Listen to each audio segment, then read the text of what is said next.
चलिए, स्वागत है आप सभी का। अध्याय 2 तक हमारी बातचीत हो चुकी है। 1 सेकंड का भी समय बर्बाद नहीं करेंगे। अध्याय 3 के ऊपर सीधा क्लास स्टार्ट करते हैं। अध्याय 3 का टॉपिक क्या है? अध्याय 3 का टॉपिक क्या है? फटाफट कमेंट कीजिए। देखिए, अध्याय 3 का टॉपिक है मंडी समितियों का गठन। ठीक है। अध्याय 2 में क्या देखा था हमने? आप लोग मुझे कमेंट करके बताएंगे अध्याय 1 का विषय क्या था और अध्याय 2 का विषय क्या था। फटाफट कमेंट करके मुझे आप बता दीजिए 1 और 2 का विषय क्या है, फिर अध्याय 3 में क्या है, मंडी समितियों का गठन। ठीक है। तो अध्याय 2 के अंतर्गत क्या हुआ? मंडी की स्थापना हुई और मंडी की स्थापना के बाद मंडी समिति का गठन, अध्याय 3। तो समझिएगा कैसे, मतलब इसका कारण क्या है। जैसे पिछली क्लासेस में मैंने अपनी कोचिंग का ही एग्जांपल दिया था, क्षेत्र और स्थान को मैंने समझाया था, तो वैसे ही समझिए कि जैसे कोचिंग की स्थापना हो गई या किसी भी संस्थान की स्थापना हो गई, मतलब उसको बना लिया गया कि यहाँ पर ये स्कूल चलेगा या ये कोचिंग चलेगा। अब उसका संचालन करना है। क्या करना है? उसका संचालन करना है। तो राज्य शासन द्वारा जिस भी तरह से जिस तरह की जो स्थापना की जाती है, तो उसमें संचालन के लिए क्या किया जाता है? समिति का गठन होता है। तो सब ये आपको कॉन्सेप्ट सबसे पहले क्लियर रखना होगा कि मंडी समिति का गठन, मंडी समिति का गठन अध्याय 3 का विषय है। तो यहां पर मंडी समिति का गठन क्यों? क्योंकि संचालन के लिए। किसके संचालन के लिए? कि भाई मंडी की स्थापना तो हो गई, अब मंडी के द्वारा कृषि उपज के विपणन का जो कार्य किया जाना है, उस कार्य को कार्यान्वित करने के लिए, उस उद्देश्य की पूर्ति के लिए, उस लक्ष्य को हासिल करने के लिए मंडी समिति का गठन आवश्यक है।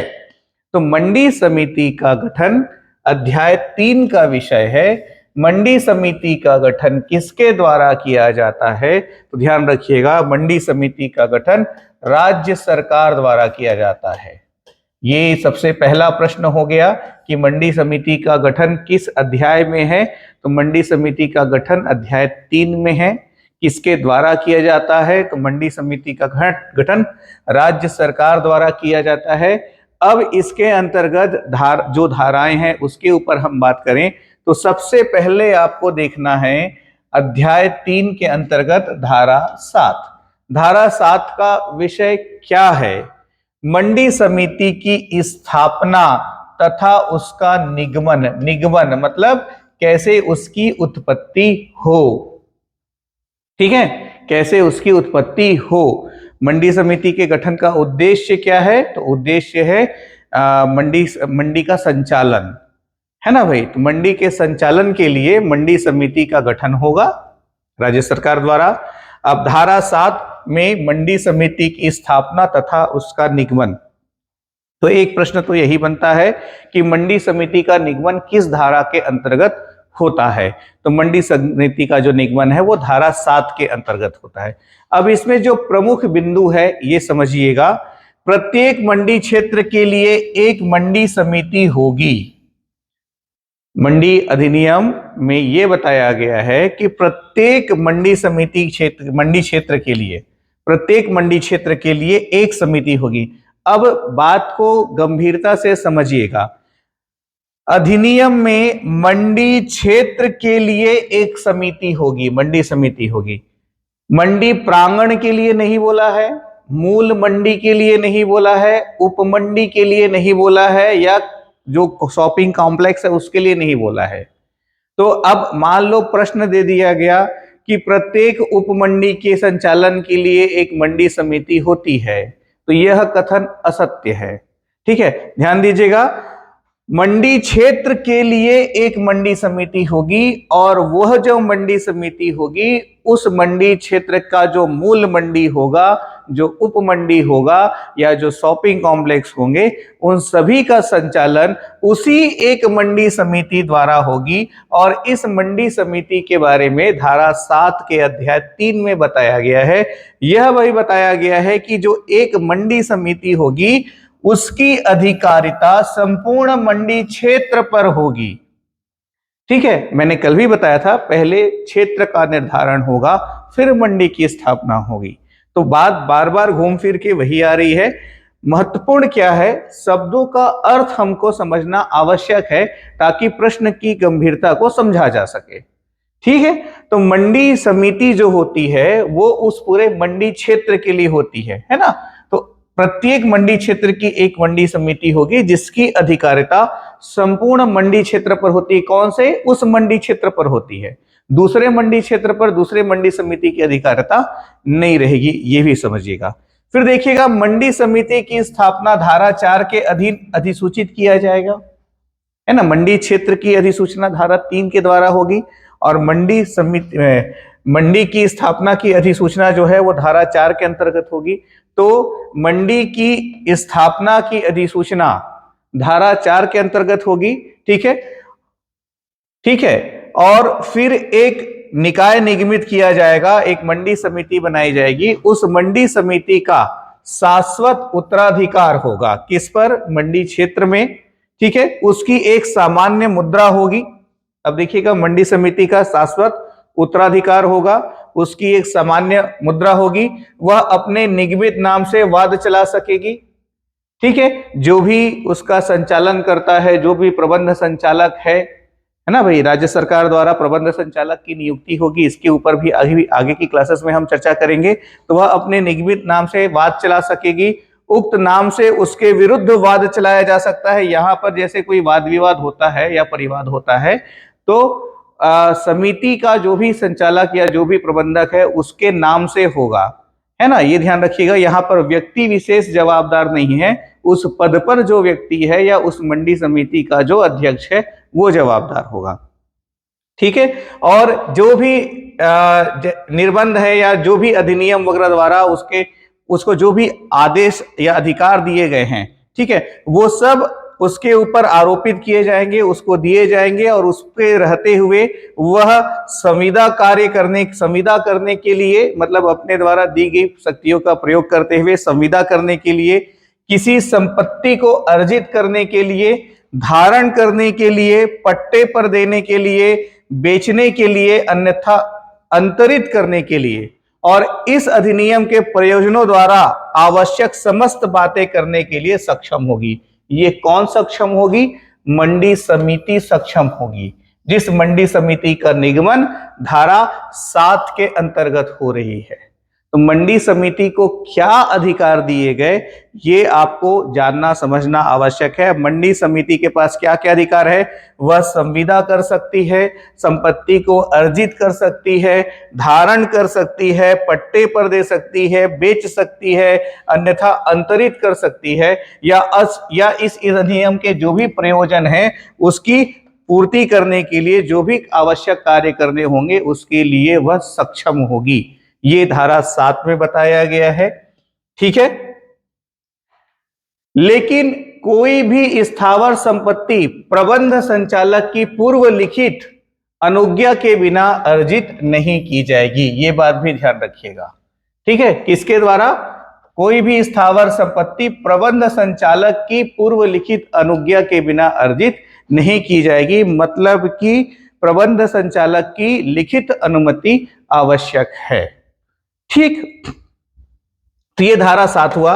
बहुत सामान्य सरल शब्दों में धारा 7 को समझना हो तो उसमें क्या है? तो उसमें मंडी समिति का निगमन है। मंडी समिति में सदस्य वगैरह कौन कौन रहेंगे, कैसे उसका गठन होगा, ये सब अभी हम आगे की बात बताते हैं। अभी देखिएगा, अब धारा 8 क्या है समझिएगा ना। मंडी समिति के गठन की ओर हम आगे बढ़ रहे हैं।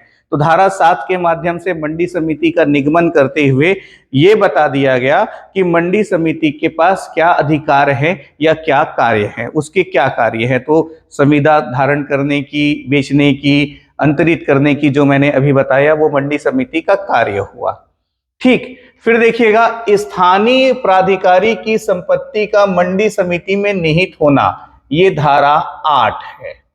समझिएगा ना बात को। सबसे पहले ये जानिए, स्थानीय प्राधिकारी कौन? बहुत सामान्य सरल सा प्रश्न होता है। यदि आप में से किसी को इस बात की जानकारी है कि स्थानीय प्राधिकारी कौन है तो कमेंट करके मुझे जरूर बताएं। स्थानीय प्राधिकारी कौन?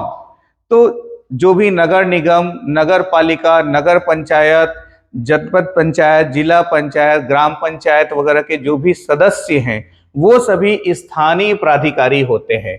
सीधे सीधे तौर पे कहूं तो स्थानीय क्षेत्र में जो जनता के प्रतिनिधि हैं वो स्थानीय प्राधिकारी होते हैं। ठीक है, तो किसी क्षेत्र में जब किसी क्षेत्र को जब मंडी क्षेत्र के रूप में चुना जाता है और फिर उस क्षेत्र में मंडी की स्थापना की जाती है, तो सीधी सी बात है, जब स्थापना होगी तो जिस जमीन पे, जिस जगह पे, जिस बिल्डिंग में इस कार्य का संचालन किया जाएगा, भाई या तो नया निर्माण होगा राज्य शासन द्वारा, लेकिन जैसे घोषणा होती है, मंडी की स्थापना की जाती है, तो ऐसा तो नहीं है कि तुरंत ही बिल्डिंग रेडी है। तो ऐसी स्थिति में क्या होता है, किसी दूसरे सरकारी भवन को या सरकारी जमीन तो लेगा ही लेगा गवर्नमेंट, वहीं पर मंडी की स्थापना होगी, तो उसको लीज वगैरह पे, रेंट वगैरह पे भी उपलब्ध कराया जाता है, लिया जाता है, फिर नया निर्माण भी किया जाता है स्थायी तौर पर। तो इस तरह से स्थायी संपत्ति या स्थावर संपत्ति की व्यवस्था की जाती है ताकि वहां से कार्य का संचालन किया जा सके। बात सिर्फ वही है। तो यहां पर स्थानीय प्राधिकारी की संपत्ति का मंडी समिति में निहित होना, मतलब जो मंडी समिति होगी उसमें स्थानीय प्राधिकारी की संपत्ति मतलब उनकी निजी संपत्ति नहीं है। जैसे ग्राम पंचायत है तो ग्राम पंचायत की जो जमीन है या उसकी जो भी संपत्ति है वो मंडी समिति में निहित रहेगी, स्वतः निहित रहेगी। किसके द्वारा? धारा 8 के द्वारा ये बता दिया गया है। जैसे किसी भी ग्राम पंचायत की जो भी संपत्ति है, जैसे पंचायत भवन हुआ या जो भी है ना भाई, तो धारा 8 के अंतर्गत वह सभी स्थावर संपत्ति जो है वो मंडी समिति में निहित होगा। इसी को विस्तार पूर्वक बताया गया है धारा 8 में। तो समझिएगा धारा 8 में कौन कौन सी ऐसी चीजें हैं जो परीक्षा के दृष्टिकोण से महत्वपूर्ण हो सकती है। मंडी समिति किसी स्थानीय प्राधिकारी से यह अपेक्षा कर सकेगी कि उसे अपनी कोई ऐसी भूमि या भवन जो मंडी प्रांगण के भीतर स्थित हो, मंडी की स्थापना के अविहित पूर्व स्थानीय प्राधिकारी द्वारा मंडी के प्रयोजन के लिए उपयोग में लाया जाता था, ठीक है, अंतरित कर दे। अंतरित कर दे मतलब उनको दे दे, सौंप दे। स्थानीय प्राधिकारी अध्यपेक्षा प्राप्त होने के 1 मास के भीतर, ये समझिएगा महत्वपूर्ण शब्द क्या है, 1 मास मतलब 1 माह। इस 1 माह को 30 दिन भी कहते हैं। प्रश्न को ऐसे भी पूछा जा सकता है कि यदि किसी शासकीय भवन का अधिग्रहण या अंतरण मंडी की स्थापना के लिए होना है तो स्थानीय प्राधिकारी कितने दिन के भीतर उसे मंडी समिति को सौंप देगी या अंतरित कर देगी? तो 30 दिन के भीतर या 1 माह के भीतर। 30 दिन के भीतर या 1 माह के भीतर भूमि या भवन को या ऐसे निर्बंधनों पर जिनका कि उनके बीच करार हो जाए, मंडी समिति को अंतरित कर देगा, मतलब उसको हैंडओवर कर देगा, सौंप देगा। कौन? स्थानीय प्राधिकारी। किसको? मंडी समिति को। कितने दिन के भीतर? 30 दिन के भीतर। क्या सौंपेगा? संपत्ति मतलब जो भी भूमि या भवन जहां पर मंडी की स्थापना होनी है, जहां से मंडी का कार्य किया जाना है, उस जगह को। अब देखिए इसकी उपधारा 1 उपधारा 2 को समझिएगा। उपधारा 1 क्या कहता है? अध्यपेक्षा प्राप्त होने की तारीख से 30 दिन की कालावधि के भीतर, मतलब मंडी समिति, मान लो पहले तो यह है कि स्थानीय प्राधिकारी स्वयं से सौंप दे, है ना। यदि स्थानीय प्राधिकारी स्वयं से नहीं सौंपते तो मंडी समिति की मांग, उसकी अध्यपेक्षा मतलब उसकी मांग प्राप्त होने के 30 दिन के भीतर, 30 दिन की कालावधि के भीतर स्थानीय प्राधिकारी या मंडी समिति के बीच उपधारा 1 के अधीन करार यदि नहीं होता है, ठीक है, यदि 30 दिन के भीतर नहीं सौंपा जाता है, नहीं हैंडओवर होता है, नहीं अंतरण किया जाता है, तो उपधारा 1 के भीतर, उपधारा 1 के अंतर्गत वहां मंडी समिति द्वारा अपेक्षित भूमि या भवन इस अधिनियम के प्रयोजन के लिए समिति में निहित हो जाएगा, है ना। तो स्थानीय प्राधिकारी 1 माह के भीतर हैंडओवर कर दे तो वेल एंड गुड, बढ़िया है।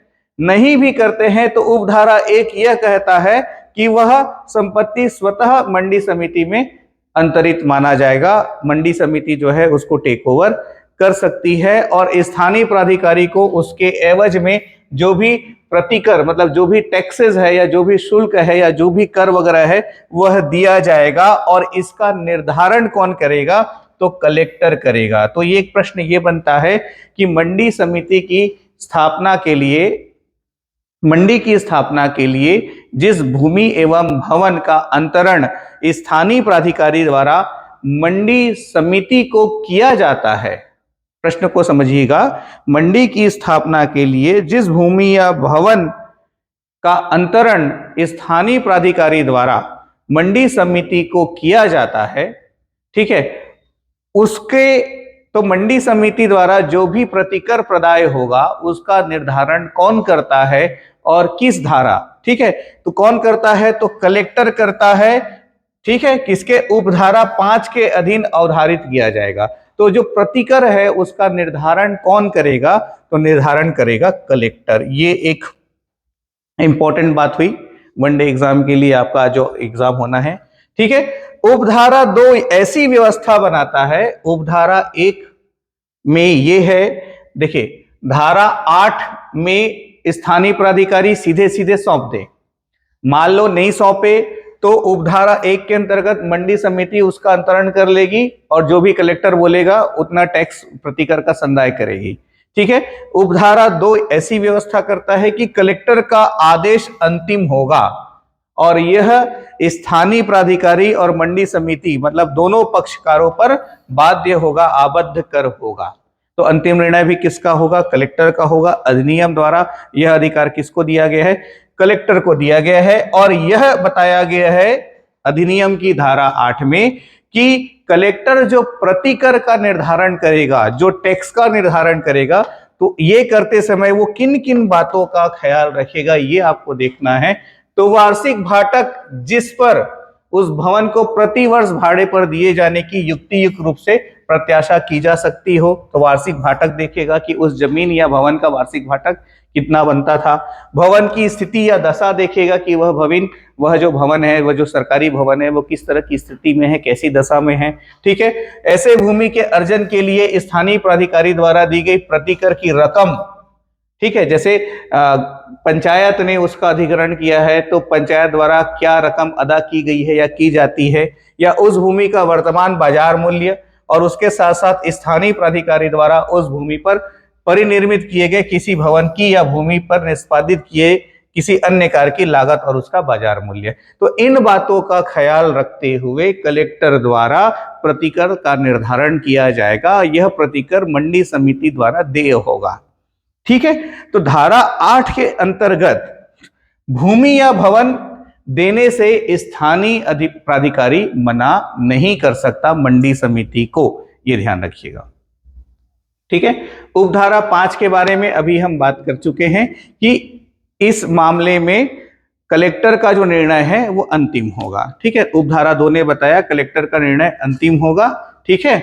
और प्रतिकर का निर्धारण कलेक्टर द्वारा किया जाएगा, किसके अंतर्गत, उपधारा 5 के अंतर्गत। तो यहां पर यह ध्यान रखिएगा, ठीक है, 6% प्रति वर्ष की दर से ब्याज लगेगा। जो भी निर्धारित वगैरह किया जाएगा एक मुश्त राशि में 10 से अधिक या 10 से अनधिक इतनी मतलब समान वार्षिक किस्तों में, इतनी समान वार्षिक किस्तों में जो भी प्रतिकर वगैरह है उसको देखिएगा। प्रतिकर का जो भी निर्धारण होगा वह मंडी समिति द्वारा एक मुश्त राशि में दिया जा सकता है, ध्यान दीजिएगा। जो भी प्रतिकर का निर्धारण होगा वो मंडी समिति द्वारा एक मुश्त राशि में दिया जा सकता है, ठीक। एक मुश्त राशि में दे दिए तो ब्याज देने का सवाल ही पैदा नहीं होता। या तो फिर प्रतिकर की जो राशि है उसको 10 से अधिक समान किस्तों में, मतलब मान लो जैसे 1 लाख है तो 10-10 हजार रुपए हर महीना दे दो, तो समान किस्तों में उसको डिवाइड कर दिया जाएगा, ठीक है।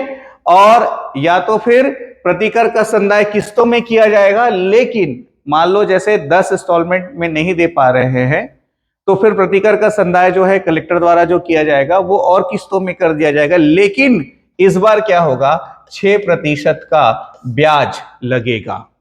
मान लो 10 से ज्यादा किस्त की बात हो रही है, मान लो 25 किस्त में, 24 किस्त में क्लियर करना है प्रतिकर को, तो प्रतिकर राशि के साथ साथ 6% ब्याज भी उसका लगेगा। जैसे ईएमआई जैसा है, जैसे बैंक से आप लोन लेते हैं तो ईएमआई पटाते हैं ब्याज सहित, उसी तरह का। ये धारा 8 हुआ, ठीक है।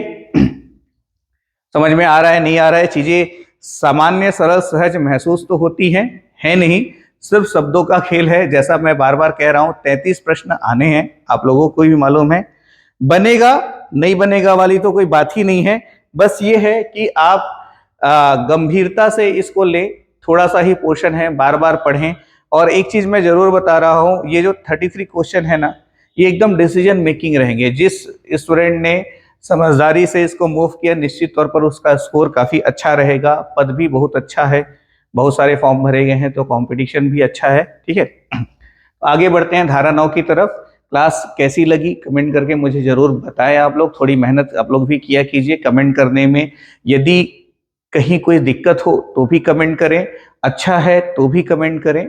ठीक है, क्लास अच्छी लग रही हो तो लाइक भी जरूर करें, शेयर भी करें, क्योंकि इसमें ये आपके कोई चार्जेस नहीं लगने हैं, लेकिन ये हमारे लिए मोटिवेशन फैक्टर का काम करता है। ठीक है, तो क्लास धारा 9 की तरफ हम आगे बढ़ते हैं। धारा 9 क्या है?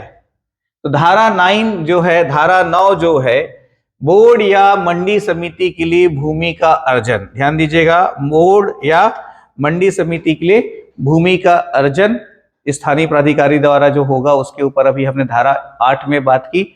अब देखिएगा, आगे देखते हैं। धारा 9 का विषय ध्यान रखिएगा, बोर्ड या मंडी समिति के लिए भूमि का अर्जन, ये धारा 9 का विषय है। तो सीधी सी बात है, मंडी क्षेत्र के भीतर कोई भूमि इस अधिनियम के प्रयोजनों के लिए अपेक्षित हो, है ना, मंडी अधिनियम 1972 इसके जो भी प्रयोजन है उसके लिए अपेक्षित है, तो बोर्ड या मंडी समिति, कौन, उस मंडी को चलाने के लिए जो मंडी बोर्ड होगा या मंडी समिति करार द्वारा अर्जित करने में असमर्थ हो, किसी भूमि, भवन या संपत्ति को करार द्वारा, मतलब लीज द्वारा, एग्रीमेंट करने में असमर्थ हो, तो उस स्थिति में किसका इंटरफेरेंस आ जाएगा? राज्य सरकार का। तो राज्य सरकार यथास्थिति बोर्ड या मंडी समिति के निवेदन पर ऐसी भूमि को लैंड एग्जीबिशन एक्ट 1894 क्रमांक 1 सन 1894 के उपबंधों के अधीन अर्जित करने की कार्यवाही कर सकेगी। बहुत इंपॉर्टेंट लाइन है, एग्जाम के पॉइंट ऑफ व्यू से बहुत महत्वपूर्ण है कि यदि धारा 8 के अंतर्गत भूमि का अर्जन या भवन का अर्जन मंडी समिति को नहीं प्राप्त होता, नहीं उसको अंतरित होता, तो उस स्थिति में वो क्या करेगी? तो वो राज्य सरकार को निवेदन करेगी, और राज्य सरकार क्या करेगा? लैंड एग्जीबिशन एक्ट 1894 का प्रयोग करते हुए, उसके उपबंधों के अधीन कार्यवाही करते हुए भूमि या भवन का अर्जन करके बोर्ड या समिति को हैंडओवर करेगा। आई बात समझ में? सिर्फ इतनी सी बात है। कोई भूमि जो उपधारा 1 के अधीन बोर्ड या मंडी समिति के लिए अर्जित की जा चुकी है या उसमें निहित हो, राज्य सरकार द्वारा इस प्रयोजन के लिए बनाए गए नियमों के अनुसार ही विक्रय के द्वारा, पट्टे के द्वारा ही अंतरित की जाएगी। विक्रय के द्वारा, पट्टे के द्वारा या अन्यथा अंतरित की जाएगी, जो भी हो राज्य सरकार द्वारा अंतरित की जाएगी, ये इसमें बताया गया है। ठीक है, फिर देखिए, कोई भी बात ऐसी भूमि को लागू नहीं होती जो मंडी समिति द्वारा उपधारा 1 के अधीन अर्जित की गई हो, जो अंतरण द्वारा, क्रय द्वारा, दान द्वारा अन्यथा अर्जित की गई हो। ठीक है, किसी मंडी प्रांगण या किसी उपमंडी प्रांगण की स्थापना के प्रयोजन के लिए उपयोग में लाई गई हो। ठीक है, तो किसी भी प्रकार की बात इस प्रकार की भूमि पर लागू नहीं होती जो उपधारा 1 के अधीन अर्जित की गई है। मतलब उपधारा 1 के अधीन जो भूमि अर्जित कर चुकी है, तो उसके लिए लैंड एग्जीबिशन एक्ट 1894 की आवश्यकता फिर नहीं होगी। ठीक है, परंतु मंडी प्रांगण, उपमंडी प्रांगण के लिए या बोर्ड के प्रयोजन के लिए उपयोग में लाए गए परिसरों के संबंध में यह नहीं समझा जाएगा कि वे यथास्थिति नगरपालिक निगम, नगरपालिका परिषद, अधिसूचित क्षेत्र, ग्राम पंचायत या विशेष क्षेत्र विकास प्राधिकारी की सीमाओं में सम्मिलित है। ठीक है, तो जो भी हो, जैसा भी हो, अब देखिए, व्यवस्था स्थानीय प्राधिकारी द्वारा ही हो जाएगी। जब जो भी स्थान, जिस भी स्थान पर मंडी की स्थापना की जाएगी, किसी की निजी संपत्ति में तो हो ही नहीं सकता। वो होगा कहाँ? सरकारी जमीन पर, सरकार की जो जमीन है, सरकार का जो भवन है, वहीं पर होगा। नहीं भी है तो कुछ समय के लिए क्या करते हैं, यदि स्थानीय प्राधिकारी द्वारा भूमि या भवन की व्यवस्था नहीं होती तो कुछ समय के लिए किसी प्राइवेट बिल्डिंग वगैरह को भी रेंट पर लिया जाता है। ठीक है, जैसे एक बहुत सामान्य सा उदाहरण आप देखिए, बिलासपुर में उच्च न्यायालय की स्थापना की गई है। ठीक है, लेकिन जब तक हाईकोर्ट की अपनी बिल्डिंग नहीं बनी थी, दूसरी निजी बिल्डिंग में हाईकोर्ट का संचालन हो रहा था बिलासपुर में। तो ऐसा होता है, संभव है, दूसरी बिल्डिंग से हाईकोर्ट का संचालन हो रहा था। तो गवर्नमेंट के पास अपनी बहुत सारी जमीन और प्रॉपर्टी रहती है, तो ऐसी स्थिति में व्यवस्था राज्य सरकार किसी न किसी उद्देश्य से किसी न किसी तरह से करवा देती है, उसके पास पावर है, अथॉरिटी है। ये धारा 9 हुआ। धारा 9 की उपयोगिता तब है जब धारा 8 के माध्यम से मंडी के लिए भूमि या भवन स्थानीय प्राधिकारी द्वारा उपलब्ध ना हो पाए। ये ध्यान रखिएगा, यदि धारा 8 के अंतर्गत व्यवस्था हो जाती है तो धारा 9 का उपयोग नहीं होगा, मतलब राज्य सरकार को इंटरफेयर करने की जरूरत नहीं पड़ेगी। राज्य सरकार तभी इंटरफेयर करेगी जब धारा 8 काम नहीं करेगा, और फिर बोर्ड या मंडी समिति राज्य सरकार से निवेदन करेगी, तब फिर धारा 9 के अंतर्गत राज्य सरकार व्यवस्था करेगी। धारा 10 देखिए, धारा 10 क्या है, प्रथम भार साधक अधिकारी की नियुक्ति। ठीक है, क्या होता है, जैसे मंडी क्षेत्र का निर्धारण हुआ, मंडी की स्थापना हुई, अधिसूचित हो गया, अब मंडी समिति भी तुरंत तो बनी नहीं है ना भाई। तो जब तक मंडी समिति का गठन नहीं होता है, प्रथम मंडी समिति का गठन होने तक क्या, भार साधक अधिकारी की नियुक्ति। तो इसकी नियुक्ति किसके द्वारा होगी, तो इसकी नियुक्ति राज्य सरकार द्वारा होगी। किसके द्वारा होगी, राज्य सरकार द्वारा होगी। ठीक है, तो इस अधिनियम के अंतर्गत संचालक के आदेश द्वारा किसी व्यक्ति को भार साधक अधिकारी के रूप में नियुक्त किया जाएगा। अब किसी व्यक्ति को, इसका मतलब ये नहीं कि कोई प्राइवेट फर्म का कोई व्यक्ति आ जाएगा, सीधी सी बात है, जो लोक सेवक है, जो अधिकारीगण हैं, उनके बीच में से ही किसी की नियुक्ति की जाएगी, किसी अधिकारी को यह भार सौंप दिया जाएगा। ठीक है, बस इतनी सी बात है, और कुछ इसमें नहीं होना है। ठीक है, तो राज्य सरकार द्वारा भार साधक की नियुक्ति हो जाएगी, किसके, संचालक आदेश द्वारा, है ना। संचालक जो है किसी व्यक्ति को भार साधक के रूप में नियुक्त करेगा, कब तक, जब तक प्रथम मंडी समिति का गठन नहीं हो जाता। तो भार साधक जो है समिति संचालक के नियंत्रण के अधीन रहते हुए इस अधिनियम के अधीन मंडी समिति की समस्त शक्तियों का प्रयोग करेगा और अपने कर्तव्यों का निर्वहन करेगा, जो भी भार साधक होगा या जो भी भार साधक अधिकारी होगा। ठीक, संचालक किसी भी समय भार साधक समिति के स्थान पर और दूसरे व्यक्ति की या दूसरे भार साधक की नियुक्ति कर सकता है। जो भी संचालक होगा भार साधक को कभी भी बदल सकता है, दूसरे भार साधक की नियुक्ति कर सकता है। जो दूसरा भार साधक होगा वो बचे हुए कार्यकाल के लिए होगा, ये भी जानना आवश्यक है।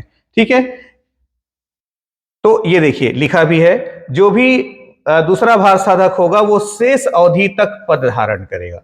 जैसे एक भार साधक की नियुक्ति संचालक द्वारा हुई, अब उसको हटा करके दूसरे भार साधक की नियुक्ति होती, जो दूसरा भार साधक आएगा वो शेष अवधि तक के लिए आएगा, जो बची हुई अवधि है उसके लिए। ठीक है, ऐसी रिक्ति संचालक द्वारा यथाशक्ति शीघ्र उस पद को किसी व्यक्ति की नियुक्ति करके भरी जाएगी, और जब तक ऐसी नियुक्ति नहीं कर दी जाती तब तक कलेक्टर द्वारा नाम निर्दिष्ट व्यक्ति, समझिएगा, कलेक्टर द्वारा नाम निर्दिष्ट व्यक्ति भार साधक के रूप में कार्य करेगा, है ना।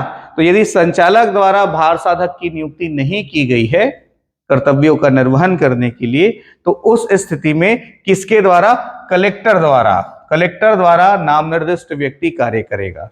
तो अधिनियम के अंतर्गत जो बातें हैं उसको 1 to 1 जानना आवश्यक है।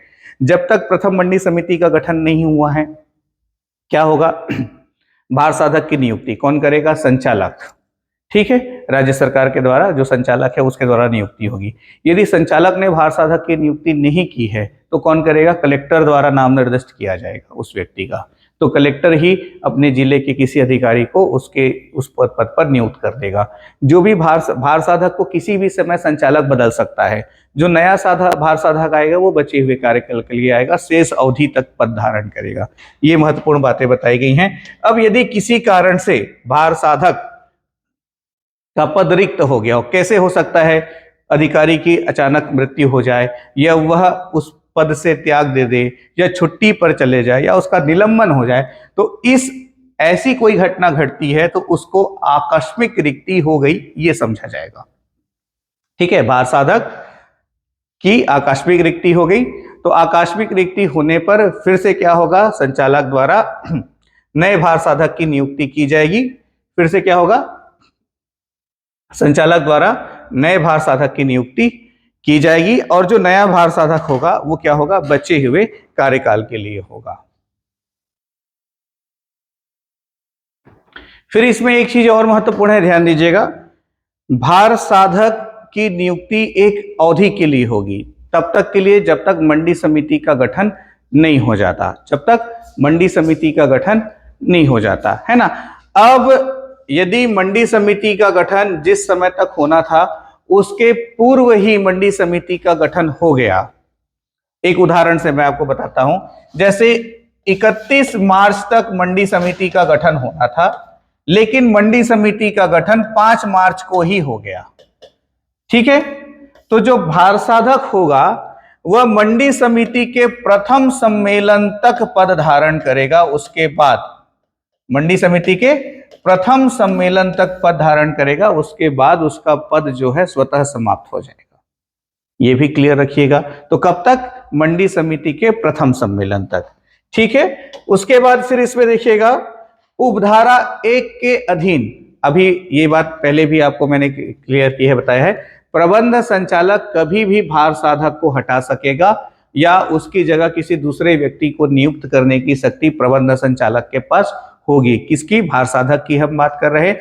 भार साधक को जो भी वेतन तथा भत्ते वगैरह उपलब्ध कराए जाएंगे उसका निर्धारण प्रबंध संचालक द्वारा किया जाएगा और उसको जो भी वेतन भत्ते दिए जाएंगे वो मंडी समिति से प्राप्त होगा, मंडी समिति निधि से प्राप्त होगा। ये महत्वपूर्ण है ना। भार साधक की नियुक्ति प्रबंध संचालक द्वारा होगी और जो भी वेतन भत्ते का निर्धारण है वो भी प्रबंध संचालक द्वारा ही होगा, लेकिन ये वेतन भत्ते उसको कहां से दिए जाएंगे, मंडी समिति निधि से प्राप्त करेगा। वो कहां से मिलेगा उसको, मंडी समिति निधि से उसको वेतन भत्ते प्राप्त होंगे जब तक मंडी समिति का गठन नहीं होता। ठीक है, समय पूर्व उसका गठन हो जाए तो प्रथम सम्मेलन तक वह अपने पद पर रहेगा। ठीक, भार साधक अधिकारी उस उपधारा 1 के अधीन नियुक्त किया गया है, तो भार साधक अधिकारी उस उपधारा के अधीन अपनी अवधि का अवसान हो जाने पर भी उस तारीख तक पद धारण किए रहेगा जो कि नवीन रूप से गठित मंडी समिति के प्रथम साधारण सम्मेलन के लिए धारा 13 की उपधारा 1 के अधीन नियत की गई है। अब सपोज दैट इसका वाइस वर्सा ले लीजिए, जैसे समय से पहले मंडी समिति का गठन हो गया, ठीक है, तो प्रथम सम्मेलन तक भार साधक पद पर रहेगा। अब उस समय तक मंडी समिति का गठन नहीं हुआ है, तो जब तक मंडी समिति का गठन न हो जाए और उसका प्रथम सम्मेलन न हो जाए तब तक उसकी समय सीमा समाप्त होने के बावजूद भार साधक जो है वो उस पद पर रहेगा, ये बताया गया है। तो ये हुआ आपका धारा 10। अब हम बात करते हैं धारा 11। तो धारा 7, 8, 9, 10 में क्या हुआ, मंडी समिति के गठन का नींव रखा गया। ठीक है, उसके लिए जो भी संपत्ति वगैरह अर्जित होना है, जो भार साधक होना है, प्रबंध संचालक का क्या रोल है, ये सब जो है अभी तक हमने चर्चा की। अब हम देखते हैं धारा 11। धारा 11 सबसे पहले तो एक माइंडसेट रखिएगा, बहुत बहुत बहुत ज्यादा महत्वपूर्ण है, बहुत ही ज्यादा महत्वपूर्ण है धारा 11। ठीक है, क्यों महत्वपूर्ण है, इसमें बताया गया है मंडी समिति का गठन। जो अध्याय 3 है उसका जो मुख्य कार्य है वो धारा 11 के अंतर्गत हो रहा है, मंडी समिति का गठन। तो अब मंडी समिति का जो गठन होगा उसकी जो संरचना है उसमें कौन कौन शामिल होगा, ये एकदम तरीके से आपको रटना पड़ेगा, हर हाल में एकदम रटा हुआ होना चाहिए बिना किसी डाउट के, कि मंडी समिति की संरचना में इनमें से कौन शामिल है, कौन शामिल नहीं है, कि कौन कौन शामिल है। तो टोटल 10 पॉइंट है, 10 लोग हैं। सबसे पहले देखिएगा मंडी समिति का जो निर्वाचित अध्यक्ष होगा, ठीक है, अध्यक्ष का निर्वाचन किया जाएगा, तो मंडी समिति का अध्यक्ष, कृषकों के 10 प्रतिनिधि। तो ये एक महत्वपूर्ण प्रश्न हो गया कि मंडी समिति में कृषक या किसान के कितने प्रतिनिधि शामिल होते हैं। तो कृषकों के 10 प्रतिनिधि मंडी समिति में शामिल होंगे। व्यापारियों का एक प्रतिनिधि, कृषकों के 10, व्यापारियों का एक। आप लोग भी मेरे साथ साथ कमेंट करते जाएं तो आपको अच्छे से याद होगा। मंडी समिति का जो स्ट्रक्चर है, उसकी जो संरचना है, उसमें कौन कौन शामिल हैं। तो सबसे पहले तो निर्वाचित अध्यक्ष, फिर किसानों के 10 प्रतिनिधि, व्यापारियों का एक प्रतिनिधि, फिर राज्य की विधानसभा तथा लोकसभा के सदस्य। ठीक है, राज्य की विधानसभा और लोकसभा के सदस्य, तो उस मंडी क्षेत्र में जो भी सदस्य आएगा उसको मंडी समिति में शामिल कर लेंगे। ऐसा नहीं है कि राज्य के सभी लोकसभा विधानसभा के, सभी नहीं कहा ना, ठीक है, राज्य की विधानसभा तथा लोकसभा के सदस्य, ये वो सदस्य होंगे जो उस मंडी क्षेत्र के अंतर्गत आएंगे। सरकारी विपणन सोसाइटी का एक प्रतिनिधि, इनका भी एक प्रतिनिधि, कृषि विभाग का एक अधिकारी, एक कृषि अधिकारी, ठीक है, तुलयो तथा हमालों का एक प्रतिनिधि, मतलब जो लेबर होते हैं ना, लोडिंग, तुलयो मतलब तौलने वाले और लोडिंग अनलोडिंग करने वाले मंडी में, तो उनका भी एक प्रतिनिधि मंडी समिति में शामिल होगा। जिला केंद्रीय सहकारी बैंक का एक प्रतिनिधि, तो एक बैंक का प्रतिनिधि भी मंडी समिति में शामिल होगा। जिला भूमि विकास का एक प्रतिनिधि, ठीक है, इनका भी एक प्रतिनिधि, जिला भूमि विकास का एक प्रतिनिधि मंडी समिति में शामिल होगा। और ग्राम पंचायत या जनपद पंचायत या जिला पंचायत का एक प्रतिनिधि। तो जिस भी क्षेत्र में मंडी क्षेत्र की स्थापना हो रही है, उस मंडी क्षेत्र का जो जनप्रतिनिधि होगा, ग्राम पंचायत, जनपद पंचायत या जिला पंचायत, तीनों में से किसी का एक प्रतिनिधि। तो इन 10 लोगों से, मतलब 10 जगह से लोग आएंगे और मंडी समिति का गठन होगा। तो यहां पर देख लीजिए, मतलब लगभग 10, 11, 12, 13, 14, 15, 16, लगभग 16-17 सदस्य टोटल एक मंडी समिति के हो रहे हैं। यही मंडी समिति मंडी का संचालन करेगा और उसके जो भी अधिनियम के जो भी प्रयोजन है उसकी पूर्ति करने के लिए जो भी कार्य कर्तव्य है उसको पूरा करेगा, जो भी शक्तियां हैं उनका प्रयोग करते हुए कर्तव्यों को पूरा करेगा। ठीक, ये है। अब इसमें देखिएगा जो निर्वाचित अध्यक्ष है इसकी हम बात करें तो धारा 12 के अधीन निर्वाचित अध्यक्ष होगा। मंडी समिति का अध्यक्ष निर्वाचित किया जाएगा, उनके बीच के सदस्यों में से किसी को मंडी समिति का अध्यक्ष चुना जाएगा। कृषकों के 10 प्रतिनिधि, तो मंडी क्षेत्र के निर्वाचन क्षेत्रों में अधिनियम और उसके अधीन बनाए गए नियमों के उपबंधों के अनुसार प्रत्यक्ष निर्वाचन द्वारा चुने गए हों। तो कृषकों के जो 10 प्रतिनिधि होंगे उनका भी चुनाव प्रत्यक्ष निर्वाचन द्वारा होगा। ये ध्यान दीजिएगा, जो कृषकों के 10 प्रतिनिधि हैं उनका चुनाव प्रत्यक्ष निर्वाचन द्वारा होगा। व्यापारियों का जो एक प्रतिनिधि है, ठीक है, तो इसको भी देखेंगे मंडी समिति से लगातार 2 वर्षों की कालावधि में अनुज्ञप्ति धारण किए हो, ऐसा व्यापारिक प्रतिनिधि लेंगे जो कारखाने वगैरह के स्वामी वगैरह का के रूप में हो और मंडी समिति से लगातार 2 वर्षों की कालावधि से अनुज्ञप्ति धारण किए हो, मतलब 2 वर्षों से ही वो मंडी समिति के साथ काम कर रहा हो, जो धारा 10 के अधीन प्रथम बार स्थापित की गई हो। ऐसी मंडी समिति से अनुज्ञप्ति धारण करने की अहर्कारी कालावधि 6 मास की होगी। ठीक है, तो अब जो 2 साल से अनुज्ञप्ति धारण कर रहा है वो कम से कम कितने समय का होना चाहिए, तो कम से कम 6 माह। ठीक है, जो अनुज्ञप्ति धारण करेगा उस अनुज्ञप्ति की जो कालावधि है, जो व्यापारी है वो 6 माह की उस अनुज्ञप्ति का कालावधि या उसका कार्यकाल होना चाहिए, ये बताया गया है। ठीक है, अब देखिएगा, कोई भी व्यक्ति मंडी समिति के व्यापारियों का प्रतिनिधि होने के लिए योग्य नहीं होगा, अर्हित नहीं होगा, यदि उसकी 2 से अधिक जीवित संतान है और जिनका जन्म 26 जनवरी 2001 या उसके पश्चात हुआ हो। ये भी महत्वपूर्ण है। कृषकों के लिए ऐसा कोई प्रतिबंध नहीं लगाया गया है। कृषकों के 10 प्रतिनिधि होंगे, प्रत्यक्ष निर्वाचन से चुने जाएंगे, लेकिन जो एक व्यापारिक प्रतिनिधि होगा, ठीक है, तो 2 से अधिक जीवित संतान उसका नहीं होना चाहिए और उनमें से किसी भी एक का जन्म 26 जनवरी 2001 या उसके पश्चात हुआ हो तो तब ये बात लागू होगी। यदि 26 जनवरी 2001 से पहले उसकी 3 संतानें हैं, 4 संतानें हैं, तो वो सदस्य बन सकता है। ठीक है, तो 26 जनवरी 2001 यहाँ पर डेडलाइन है और व्यापारी का कोई भी निर्वाचित प्रतिनिधि ऐसा पद धारण करने से निवृत्त हो जाएगा यदि 26 जनवरी 2001 को उसके पश्चात एक संतान का जन्म हो जाए, जिससे जन्म होने से उसके कुल संतानों की संख्या 2 से अधिक हो जाती है, तब 2 तक है तब कोई दिक्कत नहीं है। ठीक है, होता क्या है, यही जो सदस्य होंगे मंडी समिति में, उन्हीं सदस्यों के बीच में से निर्वाचित अध्यक्ष चुना जाएगा। ठीक है, कोई भी व्यक्ति एक समय में एक से अधिक मंडी समिति का मतदाता नहीं होगा, तो मंडी समिति में जो भी सदस्य होंगे वह किसी दूसरी मंडी समिति के सदस्य या वहां के मतदाता नहीं हो सकते, और वह मतदाता तभी होगा जब उसने 18 वर्ष की आयु पूरी कर ली हो और मंडी समिति का नियम भंग नहीं करता हो। अब देखिएगा, राज्य की विधानसभा या लोकसभा को लेकर के जनप्रतिनिधि की बात हुई है ना, तो ये भी मंडी समिति के क्या होंगे, सदस्य होंगे। तो इसको भी हम थोड़ा देख लेते हैं कि ऐसे सदस्य जिनकी निर्वाचन क्षेत्र की कम से कम 50% जनसंख्या ऐसे ग्रामीण क्षेत्रों में निवास करती है, या ऐसे नगरपालिक निगम या स्थानीय क्षेत्र में की सीमाओं के बाहर है। ठीक है, तो यहां पर देखिएगा, किसी नगरपालिक निगम, नगरपालिका परिषद या नगर पंचायत की स्थानीय सीमाओं के बाहर है, ग्रामीण क्षेत्रों में निवास करती है। ठीक है, परंतु ऐसे निर्वाचन क्षेत्र में जहां एक से अधिक मंडी समितियां विद्यमान है, वहां लोकसभा के सदस्य को अपना विकल्प देना होगा कि वो किस मंडी समिति में रहना चाहेगा। क्योंकि अब जैसे छत्तीसगढ़ राज्य है, लोकसभा सदस्यों की संख्या 11 है ना भाई, तो ऐसा हो सकता है। तो फिर अब मान लो एक मंडी क्षेत्र में 2 लोकसभा सदस्य आ गए, तो उसको खुद अपना विकल्प देना होगा कि वो किस मंडी समिति में बतौर सदस्य रहना चाहता है। कोई भी लोकसभा सदस्य एक से अधिक मंडी समिति का सदस्य नहीं हो सकता। ठीक है, तो जिस भी समिति में वो रहना चाहता है वो अपना चुनाव करके बताएगा। राज्य की विधानसभा का सदस्य अपने निर्वाचन क्षेत्र की अन्य समस्त मंडी समितियों में विशेष आमंत्रित सदस्य होगा।